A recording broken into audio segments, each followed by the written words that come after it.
আপনার দেখা বিশেষ কোনো সাকসেস স্টোরি আছে কি যা অন্যদের অনুপ্রাণিত করবে? অবশ্যই আছে, এমনও আছে একজন ম্যাম ক্লাস 2 পর্যন্ত পড়েও লাইফ স্কিল পাস করেছেন হেক্সা জিন্দাবাজার থেকে। ওনার জার্নিটা খুব বেশি কঠিন ছিল, কারণ উনি হচ্ছে অ্যালফাবেট চিনতেন না, কারণ অনেক বছর হয়ে গেছে তো, আর উনি হচ্ছে ইংলিশও বলতে পারতেন না, এমনকি বাংলা লিখতেও তার সমস্যা হতো। তো আমার সাথে আগে ছিলেন নৌশিন ম্যাম, তো আমরা লাউঞ্জে বসে আছি, তো সবাই মনে করছে হয়তো আমরা কিছু একটা নিয়ে অপেক্ষা করতেছি। তো লাউঞ্জে তো সবাই পেপার চেক করতেছেন, যার যার কাজ করছেন। তো আমি আর নৌশিন ম্যাম তাকিয়েছিলাম যে কখন রেজাল্টটা আসবে। যখন রেজাল্টটা আসলো, আমি লিটারেলি একটা চিৎকার দিয়ে উঠছিলাম আলহামদুলিল্লাহ বলে। তো সবাই মনে করছে হয় আমার ভিসা হয়ে গেছে বা নৌশিন ম্যামের কিছু একটা হয়েছে। তো সবাই ভয় পেয়ে গেছে, কি হয়েছে ম্যাম, কি হয়েছে।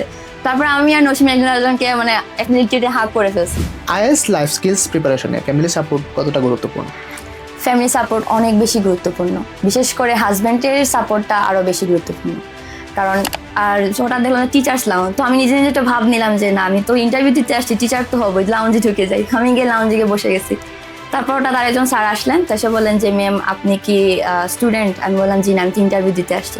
তো উনি হেসে বলছেন যে ম্যাম এটা তো টিচার্স লাউঞ্জ, এখানে তো এখন আসা যাবে না। যাদের অনেক বছরের স্টাডি গ্যাপ আছে তাদের জন্য আইএলটিএস লাইফ স্কিল কোর্সটা করা কতটা কঠিন? এটা চ্যালেঞ্জিং হয়ে যায় তাদের জন্য, যেহেতু অনেক স্টাডি গ্যাপ। আমি এমনও স্টুডেন্ট পেয়েছি যাদের 15-20 বছর কোনো পড়াশোনার সাথে কোনো সম্পর্ক নেই। একদম নতুন বা বিগিনার্সদের জন্য আপনার সেরা 3টে টিপস কি হবে? সেরা 3টে টিপস যদি আমি দিতে চাই তাহলে বলবো, প্রথম যে টিপসটা। আসসালামু আলাইকুম রহমতুল্লাহ, হেক্সা স্পটলাইটে আপনাদের স্বাগতম। আজকে আমাদের সাথে অতিথি হিসেবে আছেন Sumaiya Akter Khadija ma'am, faculty member of Hexa Zindabazar. কেমন আছেন ম্যাম? আলহামদুলিল্লাহ আমি ভালো আছি, আপনি কেমন আছেন? আলহামদুলিল্লাহ ম্যাম, আমিও ভালো আছি। আইএলটিএস লাইফ স্কিল আসলে কি? আইএলটিএস লাইফ স্কিল হচ্ছে বেসিক লেভেল ইংলিশ টেস্ট। এটা মূলত ইউকে স্পাউস ভিসা পারপাসে দেওয়া হয়। এখানে ক্যান্ডিডেটকে তার রিয়েল লাইফ কমিউনিকেশন করতে হয়। সাধারণ আইএলটিএস এর সাথে এর মূল পার্থক্যগুলো কি কি? এখানে অনেক পার্থক্য আছে। আমরা যেটা আইএলটিএস একাডেমিকে যেটা দেখি, এখানে 4টা পার্ট থাকে, স্পিকিং, রাইটিং, রিডিং এবং লিসনিং। কিন্তু আইএলটিএস লাইফ স্কিলে হচ্ছে মাত্র 2টা পার্ট থাকে, যেটা হচ্ছে স্পিকিং এবং লিসনিং। আর এটা একসাথেই হয় এক্সাম, স্পিকিং এবং লিসনিং। আর একাডেমিকে হচ্ছে গিয়ে ব্যান্ড স্কোর থাকে, কিন্তু লাইফ স্কিলে সেটা থাকে না, সেটা শুধু পাস এবং ফেল। হেক্সাসের সাথে আপনার যাত্রা কত দিনের এবং প্রথম দিনের অভিজ্ঞতাটা কেমন ছিল? হেক্সার সাথে আলহামদুলিল্লাহ 4 বছর ধরে আমার যাত্রা। আর এখানে প্রথমত হচ্ছে আমরা জয়নিং এর পরে তো সরাসরি আমরা ব্যাচ পাই না, আগে আমাদেরকে অবজারভেশনে রাখা হয়, কিছু ট্রেনিং থাকে, ওইগুলা নিতে হয়। তারপর কো টিচিং এ যাওয়ার সৌভাগ্য হয়। আমার অনেক সিনিয়র স্যার ম্যামদের সাথে কো টিচিং এ যাওয়ার সৌভাগ্য হয়েছে। কিন্তু প্রথম আমি হচ্ছে যেটা ক্লাস নিয়েছিলাম সেটা হচ্ছিল স্পোকেন স্পিকিং কেয়ার, যেটা ছিল সকাল 8টা 40-এ। এই শীতের সময় সেটা ছিল। প্রথম দিকে একটু কষ্ট হয়েছিল, কিন্তু আলহামদুলিল্লাহ সেখানে অনেক স্টুডেন্টরা আসতো, তাদের সাথে দেখা হতো, তারা সবাই আমার আগেই চলে আসতো ক্লাসে। এবং অনেক সময় এরকমও ছিল যে হেক্সাসের তালা লাগানো, কিন্তু তারা চলে আসছে অনেক আগে। তো তাদের সাথে আমার একটা ভালো একটা সম্পর্ক ছিল আর কি। লাইফ স্কিল স্টুডেন্টরা মূলত আসলে কোন কোন সমস্যাগুলোতে পড়ে? তাদের সর্বপ্রথম যেটা প্রবলেম সেটা হচ্ছে কনফিডেন্স। তারা অনেক ভয় পায়। তারা আগে থেকেই বলে ক্লাসে আসে, ম্যাম আমি কিছু পারি না, আমাকে দিয়ে কিছু হবে না, আমি তো ইংলিশে জানি না। তো কনফিডেন্সটা না থাকার কারণে আসলে তারা অনেক প্রবলেম ফেস করে, ঠিক মতো কথা বলতে পারে না। অনেক সময় হচ্ছে গিয়ে যখন আমরা কনভারসেশনে দেই, তো তারা ধরেন যদি দেখে যে তার থেকে একজন খুব ভালো ইংলিশ বলতেছে, সে স্টপ হয়ে থাকে, সে আর কথা বলে না। অনেক সময় আছে যে অনেক খারাপ সিচুয়েশনও হয়ে যায় ক্লাসের মধ্যে, যে অনেকে বলছে ম্যাম আমার সাথে সে তো কথা বলতেছে না, আর সে বলে ম্যাম আমি তো পারি না, আমি কথা বলতে পারবো না। তো তাদেরকে একটু আলাদা একটু গাইডলাইন দিতে হয় আর কি। আজ থেকে 10 বছর পর যখন পেছনে ফিরে তাকাবেন তখন নিজেকে কয়জন স্টুডেন্টের সাকসেস স্টোরির অংশ হিসেবে দেখতে চান? আমি আসলে সবার জীবনে আসলে ইতিবাচক হিসেবে আসলে প্রভাব ফেলতে চাই। আমি যখন দেখবো যে 10 বছর পরে যে আমার শেখানো ইংলিশ বা সেলফ বিলিভ এবং মোটিভেশন নিয়ে কেউ তার জীবনে বড় কিছু একটা অর্জন করেছে, এটাই হবে আমার আসলে জীবনের সবচেয়ে বড় অর্জন। দুর্বল শিক্ষার্থীরা কিভাবে তাদের স্পিকিং লেভেলকে লেভেল আপ করবে? দুর্বল শিক্ষার্থী যেহেতু তারা প্রথম দিক দিয়ে তাদের একটা চ্যালেঞ্জিং থাকে, যে ওই যে বললাম আমি আগে যেটা বলছিলাম, যে তারা বলে আমি পারি না।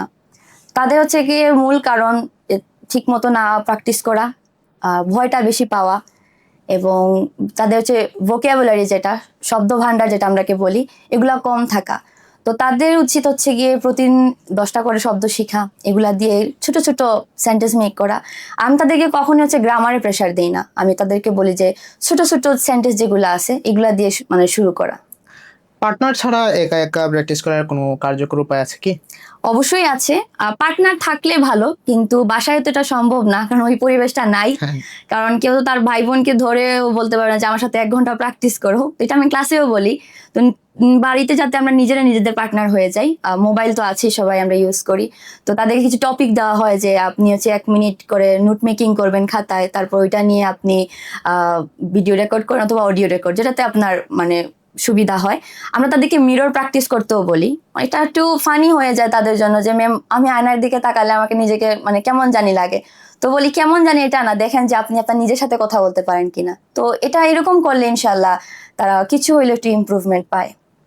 ক্লাসে আপনি যে বিভিন্ন ফান অ্যাক্টিভিটিসগুলো করান, সেগুলো শিক্ষার্থীদের কি শিখতে সাহায্য করে? আমি বিশ্বাস করি হ্যাঁ, কারণ আমি চাই যে ক্লাসটা একটু ফানি মোমেন্ট থাকুক, তারা হচ্ছে হেসে খেলে শিখুক। কারণ বেশি সিরিয়াস হয়ে গেলে হচ্ছে কি অনেক স্টুডেন্টরা ভয় আর ক্লাসে আসতে চায় না, যে সবকিছুই মানে কঠিন মনে হয়। তো আমি সবসময় চেষ্টা করি যে কিছু টপিকের ফাঁকে ফাঁকে কিছু মজার কিছু জিনিস দেই বা গেম দেই, তারা গেম খেলতে অনেক বেশি পছন্দ করে। তো এইভাবেই হয়ে যায় আর কি তাদের সাথে। যাদের অনেক বছরের স্টাডি গ্যাপ আছে, তাদের জন্য আইএএস লাইফ স্কিল কোর্সটা করা কতটা কঠিন? এটা চ্যালেঞ্জিং হয়ে যায় তাদের জন্য, যেহেতু অনেক স্টাডি গ্যাপ। আমি এমনও স্টুডেন্ট পেয়েছি যাদের 15-20 বছর কোনো পড়াশোনার সাথে কোনো সম্পর্ক নেই। তারা যখন লাইফ স্কিল কোর্সে আসে ভর্তি হন, তো দেখা যায় যে তারা ঠিকমতো তাদের নামটাও লিখতে পারে না এবং অ্যালফাবেট তারা চিনতে পারে না। তো তাদের জন্য প্রথম দিক দিয়ে হচ্ছে একটু প্রবলেম হয়ে যায়, কিন্তু তাদের জন্য আমরা আলাদা হচ্ছে কাউন্সেলিং রাখি আর কি, যে তাদেরকে ছোট ছোট সেন্টেন্স মেক করানো শেখা, অ্যালফাবেট পরিচিত করা, আর তাদেরকে মুখে মুখে প্র্যাকটিস করা। যেহেতু এখানে লিখিত কিছুই নাই, বাট মুখে মুখে তাদেরকে যতটুকু পারা যায় আর কি আমরা চেষ্টা করি। অনেক বিবাহিত শিক্ষার্থী আছেন যারা পারিবারিক দায়িত্ব সামলে পড়াশোনা করেন, তারা কিভাবে প্রিপারেশন ম্যানেজ করেন? তাদের জন্য আরো বেশি টাফ হয়ে যায়, কারণ পারিবারিক অনেক কিছুই থাকে, তাদের রান্না বান্না থাকে, পরিবারকে সময় দেওয়া লাগে।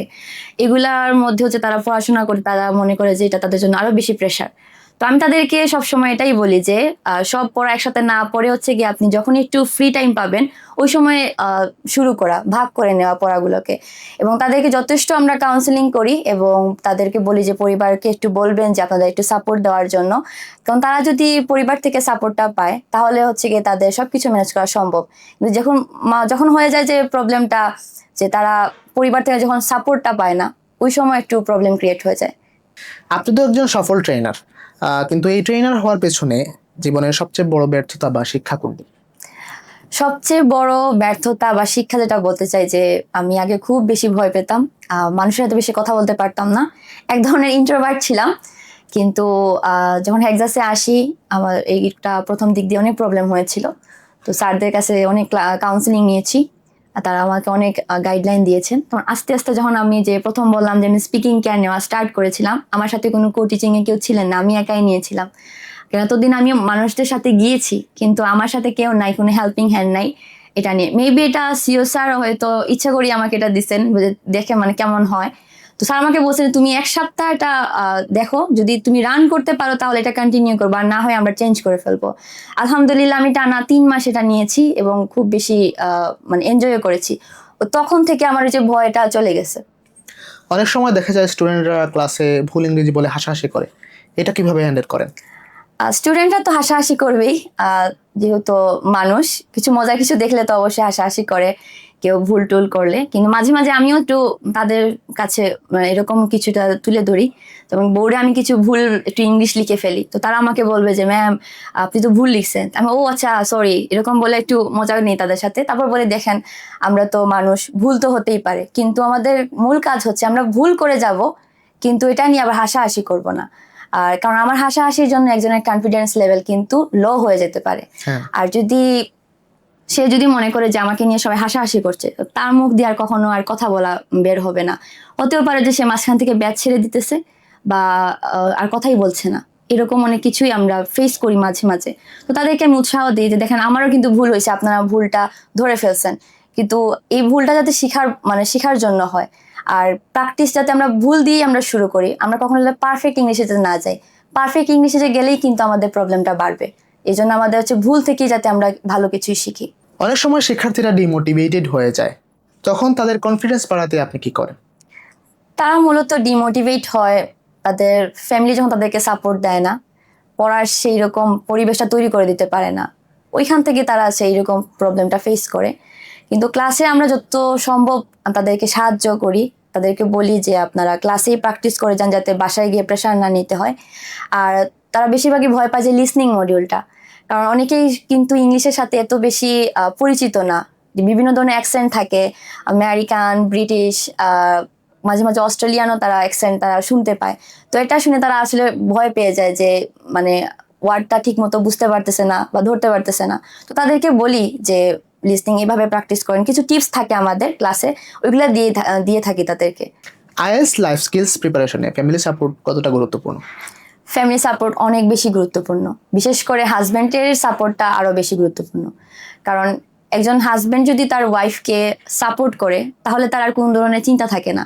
কিন্তু আমি আমার টিচিং লাইফে ফেস করতেছি, অনেক সময় হাজব্যান্ডের সেই রকম সাপোর্ট থাকে না। তারা মনে করে যে না, ভর্তি করিয়েছি, এক্সাম দিয়ে দেখ, পাশ করে ফেলবে। কিন্তু এটা দেখে না যে তার এত লম্বা একটা জার্নি, সে কিভাবে এটা সাফার করবে। সে তো ইংলিশে পরিচিত না, তার সমস্যা হচ্ছে কিনা বা বাসায় কোনো প্রবলেম হচ্ছে কিনা, এগুলো অনেক ধরনের প্রবলেম থাকে। তো তারা অনেক সময় মাঝে মাঝে যখন কাউন্সিলিংয়ে আসে, তো এগুলোও শেয়ার করে থাকে আমাদের সাথে, তাদের ফ্যামিলি কিছু ইস্যু নিয়ে। তো তাদেরকে আমরা ওভার একটু বোঝানোর চেষ্টা করি যে এগুলো প্রবলেম তো হয়, মানিয়ে নিয়ে একটু পড়াশোনা করেন। বলি যে দেখেন, আপনার একটা ধাপ আছে, ওইটা যদি পার হতে পারেন তাহলে আপনার ফিউচারটা আর বেটার হবে। এখন ফ্যামিলি সাপোর্ট করতেছে না আপনাকে, আপনি যদি পাশ করে ফেলেন তাহলে আপনাকে আরোই সাপোর্ট করবে। কিন্তু আমি সবাইকে এটাই বলবো যে ফ্যামিলি সাপোর্টটা খুবই বেশি গুরুত্বপূর্ণ। মাঝে মাঝে তাদের গার্ডিয়ানদের সাথে আমাদের কথাবার্তা হয়, যদি দেখি যে খুব বেশি প্রবলেম হচ্ছে, ওইরকম পরিবেশ হচ্ছে না তাদের, তো তাদের শ্বশুর শাশুড়ির সাথে কথা হয়, বা আমরা ডিরেক্ট তাদের হাজবেন্ডের সাথে কন্ট্যাক্ট করার চেষ্টা করি। তো ওইরকম কিছু করার পরে যে মোটামুটি একটু লেভেলে আসে। সবসময় কি এরকম ঘটনা ঘটে নাকি কোনো ক্ষেত্রে ইউনিক কিছু ঘটে? না, সবসময় ঘটে না, কিছু থাকে, 4-5 জনের ক্ষেত্রে এটা হয়ে থাকে। বিশেষ করে যাদের ধরেন বেশি এইজড হয়ে গেছে, যাদের 17-18 বছর বিয়ে হয়ে গেছে, বাট এখনো মানে ইউকে যেতে পারতেছেন না, লাইফ স্কিল লাগতেছে, তো এরকম প্রবলেম ফেস করি। আপনার দেখা বিশেষ কোনো সাকসেস স্টোরি আছে কি যা অন্যদের অনুপ্রাণিত করবে? অবশ্যই আছে, এমনও আছে একজন ম্যাম ক্লাস 2 পর্যন্ত পড়েও লাইফ স্কিল পাস করেছেন হেক্সা জিন্দাবাজার থেকে। ওনার জার্নিটা খুব বেশি কঠিন ছিল, কারণ উনি হচ্ছে অ্যালফাবেট চিনতেন না, কারণ অনেক বছর হয়ে গেছে তো, আর উনি হচ্ছে ইংলিশও বলতে পারতেন না, এমনকি বাংলা লিখতেও তার সমস্যা হতো। তারপর হচ্ছে ওনার সাথে আমরা আরো বেশি আমরা কাউন্সিলিং করি, তা ওনাকে ভালোভাবে গাইডলাইন দেই, এবং উনি আমাদের এখান থেকে অ্যালফাবেট শিখছেন। আর তারপর আস্তে আস্তে ছোট ছোট সেন্টেন্স দিয়ে আমরা ওনাকে শিখাইলাম যে কিভাবে কোয়েশ্চেন মেক করতে হয়, তারপর কিভাবে হচ্ছে গিয়ে আনসার দিতে হয়, বাংলা অর্থ বুঝে বুঝে ওনার পড়াইছি। আর হচ্ছে কি কিছু ওয়ার্ড ছিল ওনার জন্য আমরা আলাদা ওয়ার্ডও রাখতাম, যে অন্তত যাতে এগুলা পড়েও যাতে উনি কোনো কিছু করতে পারেন। তো আলহামদুলিল্লাহ রেজাল্টের দিন তো উনি ইমেল দিয়েছেন যে ম্যাম আজকে আমার রেজাল্ট মানে বের হবে। তো আমার সাথে আগে ছিলেন নৌশিন ম্যাম, তো আমরা লাউঞ্জে বসে আছি, তো সবাই মনে করছে হয়তো আমরা কিছু একটা নিয়ে অপেক্ষা করতেছি। তো লাউঞ্জে তো সবাই পেপার চেক করতেছেন, যার যার কাজ করছেন। তো আমি আর নৌশিন ম্যাম তাকিয়েছিলাম যে কখন রেজাল্টটা আসবে। যখন রেজাল্টটা আসলো, আমি লিটারেলি এটা চিৎকার দিয়ে উঠছিলাম আলহামদুলিল্লাহ বলে। তো সবাই মনে করছে হয় আমার ভিসা হয়ে গেছে বা নসিম ম্যামের কিছু একটা হয়েছে, তো সবাই ভয় পেয়ে গেছে, কি হয়েছে ম্যাম, কি হয়েছে। তারপর আমি আর নসিম একজনকে মানে লিটারেলি হাগ করে ফেলছি। তারপর যখন সবাই জিজ্ঞেস করলো যে কি ব্যাপার, কারণ আমরা বললাম যে না, আমাদের একজন স্টুডেন্ট পাস করেছেন, তো ওনার কাহিনী আমরা বললাম, তো তার সবাই একসাথে আলহামদুলিল্লাহ। পরের দিন ম্যাম সবার জন্য মিষ্টি নিয়ে আসছেন এবং পুরো হেক্সাসকে মিষ্টি খাওয়াইছেন উনি খুব বেশি মানে খুশি ছিলেন। তো ওনার জন্য আসলে আমাদের অনেক দোয়া, এবং ওনার কথা এখনো আমাদের মনে হয়। মাঝে মাঝে উনি আমার সাথে কন্ট্যাক্ট করেন, তো জিজ্ঞেস করি, আলহামদুলিল্লাহ উনি এখন ইউকেতেই আছেন। একজন ফিমেল ফ্যাকাল্টি হিসেবে আপনি হেক্সাসের পরিবেশকে কিভাবে দেখছেন? একজন ফিমেল ফ্যাকাল্টি হিসেবে হেক্সাসের পরিবেশকে আমি আসলে অসাধারণ হিসেবেই দেখছি, কারণ এটা ফিমেল ফ্যাকাল্টির জন্য অনেক বেশি ভালো, বলতে গেলে ভালো একটা প্রতিষ্ঠান। আমি জানি না অন্য কোনো জায়গায় এরকম আছে কিনা। যেমন আমাদের অনেক ফ্যাসিলিটিস বলতে গেলে যে আমাদের আলাদা লাউঞ্জ আছে, ওইখানে আমরা যার যার কাজ করি, আলাদা আমাদের সিটও আছে সবার জন্য বরাদ্দ, এবং আমাদের লাঞ্চ রুম আছে, ওয়াশরুম আছে, এবং আলাদা নামাজের জায়গাও আছে। তো সব জায়গায় সবকিছুই কিন্তু আমরা পাচ্ছি এখানে, তো আমি এটাকে আসলে অসাধারণই দেখছি। হেক্সাসে কাটানো আপনার কোনো মজার মুহূর্ত আমাদের সাথে কি শেয়ার করবেন? হেক্সাসে অনেক আছে মজার মুহূর্ত। এর মধ্যে একটি আছে যেটা আমার এখনো মনে হলে আমি নিজের উপর অনেক হাসি। সেটা হচ্ছে ইন্টারভিউর সময় আমাকে স্যার বলেছিলেন যে আপনি সকাল 10টার ভেতরে চলে আসবেন, আপনার ইন্টারভিউ নেওয়া হবে। তো ওই দিন রাতের আমার তেমন একটা ঘুম হয় নাই, যে আমার ইন্টারভিউ, তাও এত বড় একটা প্রতিষ্ঠানে আমাকে ডাক পড়ছে, তো অবশ্যই তো ভালো একটা কিছুটা প্রিপারেশন নিয়ে যেতে হবে। তো টেনশনে ছিলাম যে কি থেকে কি কোয়েশ্চেন করবো, আমি কি আনসার দিব। তো রাতে তেমন একটা ঘুম হয় নাই। আর আমাদের এখানে আমি যেখানে থাকি ওইখানে সকালবেলা হচ্ছে গিয়ে গাড়ি পাইতে একটু সমস্যা হয়ে যায়। তো ওই দিন সকাল সকাল উঠে গেছি, আর নামাজ পড়ার পর হচ্ছে আর ঘুম আর লাগে নাই, যে কখন যাব এটা একটা সিচুয়েশন ক্রিয়েট হয়ে গিয়েছিল। তো ওই দিন আর বলি যে না, যদি গাড়ি না পাই তাহলে ঠিক মতো যদি না যেতে পারি। তো ওই দিন সকালে বের হয়ে গিয়েছিলাম, আমি আর ঘড়ির কাঁটা আর দেখি নাই যে কয়টা বাজছে। তো আনুমানিক 7টা হবে, আমি বাসার গেট থেকে বের হতে দেখি সিএনজি একটা, তারপরে যাক আলহামদুলিল্লাহ পেয়ে গেছি। আমি সিএনজিতে উঠলাম, এখন সিএনজি একটা টান দিয়ে আমাকে হেক্সা জিন্দা বাজারের সামনে, আমি আলহামরার সামনেই। এখন তো দেখি নেমে যে পুরো আলহামরাই অফ। তারপর দুজন দারোয়ান আমার দিকে হা করে তাকাইছিলেন আর কি, যে কি অবস্থা। তো আমাকে জিজ্ঞেস করলেন যে আপনি কি আলহামরাতে আসছেন। তখন আমি তো আর লজ্জায় বলতে পারছি না যে আমি কি জন্য আসছি। আমি যখন জি জি হ্যাঁ হ্যাঁ, তো আমাকে বলছেন আপনি কি স্টুডেন্ট নাকি, আমি বলছি জি। আচ্ছা ঠিক আছে, তাহলে আমি তালা খুলে দিচ্ছি, আপনি ভেতরে গিয়ে বসতে পারেন, 6 তলায় তো জানেন। আমার জি জি। তো লিফট পাইলাম, গেলাম। এখন তো দেখি হেক্সাস তো তালা মারা, আমি যাবো কোথায়, কেউ নাই। পরে দেখলাম 2-1 স্টুডেন্ট আসতেছে, তো আমি আর জায়গা না পেয়ে ব্রিজে গিয়ে বসলাম। তো আমাদের একজন স্যার ছিলেন, এখন উনি হেক্সাসে নাই। উনি হঠাৎ আমাকে লক্ষ্য করলেন, বাট আমি স্যারকে তেমন একটা চিনতাম না। আমাকে মনে করছেন যে আমি এইচএসসির স্টুডেন্ট, আমাকে বলতেছেন যে আপনি কি স্টুডেন্ট। এখন আমি আর কথা বলি নাই, আমি স্টুডেন্ট না কিসের জন্য আর বলি নাই। তো উনি বলছেন আচ্ছা ঠিক আছে, চলে আসেন আপনি হেক্সাসে, আমি তালা খুলতেছি, আপনি বসতে পারবেন এখানে ব্রিজে না বসে। তো আমি গিয়ে বসলাম। পরে দেখি যে হেক্সাসে তো কেউ নাই, স্যার একা। আর হঠাৎ দেখলাম টিচার্স লাউঞ্জ, তো আমি নিজে নিজে একটা ভাব নিলাম যে না, আমি তো ইন্টারভিউ দিতে আসছি, টিচার তো হবো, লাউঞ্জে ঢুকে যাই। আমি গিয়ে লাউঞ্জে গিয়ে বসে গেছি। তারপর হঠাৎ আরেকজন স্যার আসলেন, তো এসে বললেন যে ম্যাম আপনি কি স্টুডেন্ট। আমি বললাম জি না, আমি তো ইন্টারভিউ দিতে আসছি। তো উনি হেসে বলছেন যে ম্যাম এটা তো টিচার্স লাউঞ্জ, এখানে তো এখন আসা যাবে না, আপনি চলে আসেন আমার জন্য, আমার সাথে হচ্ছে কি ইন্টারভিউ রুমে, স্যার আসবেন একটু পরে। তো বসলাম, এখন তো দেখি ঘড়ি দেখে দিই মাত্র 8:30 বাজে। স্যার আমাকে বলছেন 10টার ভেতরে আসতে, স্যার এখনো আসেন নাই। তো স্যার আর একজন সাথে হাসাহাসি করতেছেন, যে তাদের কথাবার্তা বলতেছেন। তো আমার নিজেটা অকওয়ার্ড ফিল লাগতেছে, আমি যে একা একা বসে আছি। তখন স্যার আমাকে বললেন যে ম্যাম আপনাকে স্যার কটার সময় আসতে বলছেন। তা আমি বললাম যে স্যার তো বলছে 10টার ভেতরে। তো স্যার একটু মুচকি এসে বললেন তাহলে ম্যাম আপনি ওয়েট করেন। তো আমি ওয়েট করতেছি, আর স্যার তো ওয়েট করতে করতে অনেক সময় হয়ে গিয়েছে, নিজেটা বোরিংও ফিল করলাম। তারপর স্যার আসেন, তো ইন্টারভিউ হলো। তো তারপর যখন আমি ফ্যাকাল্টি হয়ে আসলাম, স্যার দুজন এখনো দেখলে আমাকে বলতেন যে মনে আছে ওই দিনের কথা, আপনি কত আগে গেছেন, এত ডেডিকেটেড আপনি। তো আমাকে একটু নিয়ে তারা একটু মজা করতো, আর আমি একটু মজা পাইতাম, বাট এখনো মনে হলে একটা হাসি আসে আর কি। ফ্রি টাইমে আপনি কি করতে পছন্দ করেন? ফ্রি টাইমে তো বাসায় যা করা হয়, আমার একটা ছোট একটা বিড়াল আছে, তার নাম মুয়েজ্জা, সে মিক্স ব্রিডের। তার সাথে একটু খেলাধুলা করা হয়, কারণ সারা দিন কাজ করার পর তার সাথে একটু টাইম স্পেন্ড করলে আসলে ভালোই লাগে। আর সে আমার জন্য ওয়েট করতে থাকে আর কি। তো তাকে খাওয়া দাওয়া করানো হয়, তার সাথে ছোট ছোট বল, তার অনেক কিছু টয়েস আছে, এগুলো দিয়ে খেলাধুলা করি। আর সে খুবই চঞ্চল বলতে গেলে আর কি, একটু অ্যাগ্রেসিভ, আর ভালোই কাটে তার সাথে। সচরাচর কি বই পড়া অথবা মুভি দেখা হয়? বই তেমন একটা পড়া হয় না, একটু বোরিং লাগে আমার কাছে, কিন্তু মুভি দেখা হয়। সবচেয়ে বেশি আমি দেখি অ্যানিমেশন মুভি। প্রিয় কয়েকটা মুভি আছে, যেমন How to Train Your Dragon, Ice Age, Bad Guys, এগুলো আমি দেখি। আর হিন্দির মধ্যে হচ্ছে একটা ফেভারিট, যেটা হচ্ছে 3 ইডিয়ট। একদম নতুন বা বিগিনার্সদের জন্য আপনার সেরা 3টি টিপস কি হবে? সেরা 3টা টিপস যদি আমি দিতে চাই তাহলে বলবো, প্রথম যে টিপসটা, ছোট ছোট সেন্টেন্স দিয়ে আসলে বাক্য তৈরি করা, এত বেশি গ্রামারের প্রেশার না দেওয়া। আর 2 নম্বরে বলি, যদি প্রতিদিনই প্র্যাকটিস করা, প্র্যাকটিস বাদ না দেওয়া। অনেকে আছে 2-1টা দিন বাদ দিয়ে দেয়, একদিন পরে পরেও করে এরকম, কিন্তু আমি মনে করি রেগুলার প্র্যাকটিসটা সবচেয়ে বেস্ট। আর 3 নম্বর যে টিপসটা থাকবে, এটা হচ্ছে গিয়ে ভুল করতে ভয় না পাওয়া। অনেকে মনে করে যে আমি যদি ভুল করি তাহলে এক্সামিনার কি ভাববে, বা আমার টিচার কি ভাববে, আমি যার সাথে প্র্যাকটিস করছি সে যদি আমাকে নিয়ে হাসাহাসি করে, এই চিন্তাগুলো মাথা থেকে বাদ দিয়ে দেওয়া। পরীক্ষার ঠিক 1 সপ্তাহ আগে একজন শিক্ষার্থীর রুটিন কেমন হওয়া উচিত? তার রুটিনটা খুবই অর্গানাইজ হওয়া উচিত। কারণ সারা বছর বা 3-4 মাস তো সে ভালোভাবেই পড়ছে, কিন্তু একটা সপ্তাহ হচ্ছে তার জন্য খুবই গুরুত্বপূর্ণ। এই সময় মাথাকে অবশ্যই রিল্যাক্স রাখতে হবে, প্রেশার না নেওয়া, যা পড়াশোনা করেছে ওইগুলো জাস্ট রিভাইজ দেওয়া, আর যে জায়গাগুলো সে মানে তার মনে করতেছে যে না আমার লেকিংস আছে ওই জায়গায় কাজ করা। আর অবশ্যই হচ্ছে গিয়ে তৈলাক্ত জিনিস বা যেগুলো আমাদের খাবার ওইগুলো না খাওয়া, কারণ এগুলা যখন আমরা পরীক্ষার 1 সপ্তাহের মধ্যে খাই তো দেখা যায় যে অনেকের হচ্ছে গিয়ে প্রেশার বেড়ে যায়, অনেকের গ্যাস্ট্রিকের প্রবলেম হয়, পরীক্ষা দিতে অস্বস্তি লাগে। তো এগুলা থাকার কারণে হচ্ছে তাদের পরীক্ষাও খারাপ হয়। নিজের পড়াশোনা কোথায় শেষ করেছেন এবং ভবিষ্যতে আপনি নিজেকে কোথায় দেখতে চান?